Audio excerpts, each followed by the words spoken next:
Assalamualaikum warahmatullahi wabarakatuh dan salam sejahtera. Saya Fitria binti Mirojono daripada Politeknik Metro Johor Bahru akan membentangkan kertas kajian yang bertajuk Amalan Gaya Hidup Sihat bercara Politeknik Metro Johor Bahru semasa pandemik COVID-19. Kertas kajian ini juga dijalankan bersama dengan rakan saya iaitu Cik Nurhana binti Abdul Nasir juga daripada Politeknik Metro Johor Bahru. Pembentangan kertas kajian ini akan merangkumi pendahuluan, latar belakang kajian, metodologi, dapatan, kesimpulan dan cadangan. Baiklah, umum mengetahui bahawa COVID-19 mula dilaporkan pada Disember 2019 dan tidak asing lagi dalam kalangan rakyat Malaysia.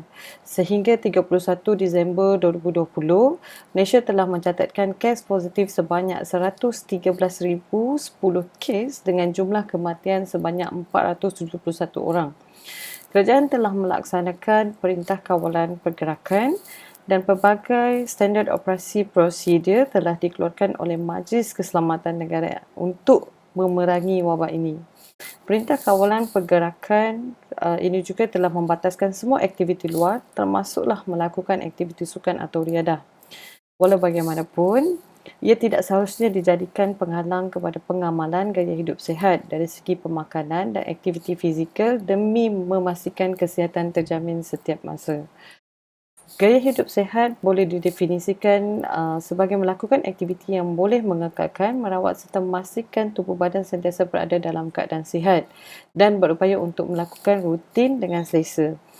Pelan Strategik Kementerian Kesihatan Malaysia 2016-2020 telah menggariskan peningkatan amalan gaya hidup sihat sebagai satu objektif yang perlu dipenuhi. Bagi memenuhi objektif tersebut, pelbagai kempen kesihatan dan kempen amalan gaya hidup sihat telah dijalankan oleh Kementerian Kesihatan Malaysia. Namun, adakah masyarakat mempunyai pemahaman yang betul dan amalan yang tepat?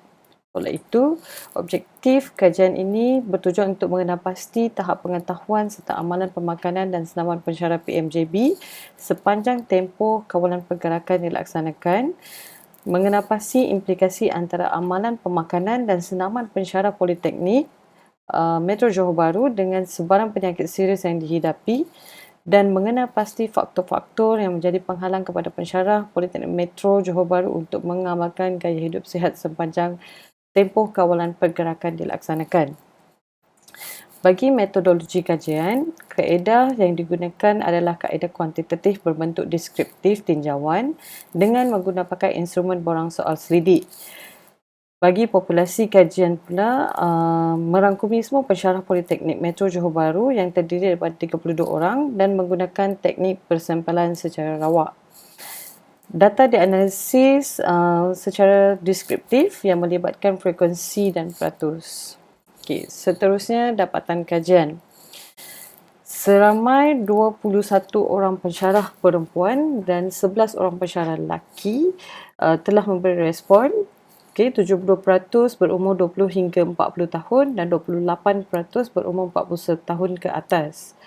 Dari segi BMI, menunjukkan 43.8% responden adalah tergolong dalam kategori lebih berat dan 12.5% responden tergolong dalam kategori obesiti. Ini menjadikan jumlah responden yang mempunyai BMI tidak ideal melebihi separuh iaitu sebanyak 56.3%. Bagi pengetahuan dan amalan pemakanan, item sentiasa mengutamakan penyediaan makanan yang bersih dan mengamalkan pengambilan buah-buahan dan sayuran berada di tahap tinggi iaitu masing-masing dengan nilai min 4.81 dan 4.47. Item kerap makan lewat malam mencatatkan nilai min rendah dengan 1.97 dan item kerap memilih atau memesan makanan segera berada di tahap sederhana dengan nilai min 2.44.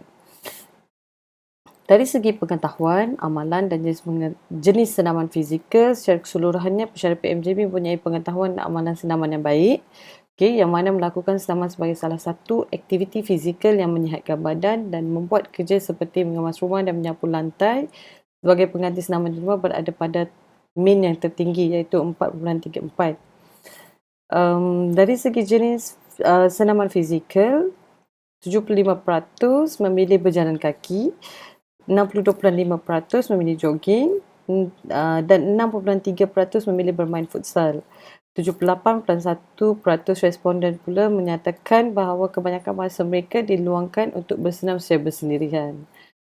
Okay. Bagi aspek implikasi antara amalan pemakanan dan selamat pensyarah PMJB dengan sebarang penyakit serius yang dihidapi adalah baik, dan amalan berkesan memandangkan tiada pensyarah yang menghidap penyakit serius seperti darah tinggi, jantung dan kencing manis. Okay. Bagi aspek penghalang, 75% mengatakan sibuk atau ada kerja yang banyak. 43.8% ketiadaan masa, ruang yang terhad serta malas. Okay, dari segi kesimpulan, amalan pemakanan dan selamat pensyarah PMJB secara keseluruhannya adalah baik dan wajar diteruskan dengan fokus boleh diberikan untuk menambah ilmu dalam aspek pengambilan kalori dan gaya senaman. Okay, beberapa cadangan melalui kajian ini. Yang pertamanya, insentif boleh diberikan oleh pihak pengurusan Politeknik Metro Johor Bahru kepada pensyarah aktif dalam mengamalkan gaya hidup sihat kerana mereka berjaya menyeimbangkan antara kesibukan kerja dan menjaga kesihatan mereka. Kerjasama dengan mana-mana klinik atau hospital boleh dijalankan dalam memastikan sekurang-kurangnya pemeriksaan minima dapat dijalankan setiap 3 bulan. Pensyarah juga boleh mengambil inisiatif untuk menyertai larian maya dan menggunakan aplikasi untuk merekodkan kalori, makanan dan merekodkan langkah atau larian. Sekian, itu sahaja daripada saya. Terima kasih dan Assalamualaikum.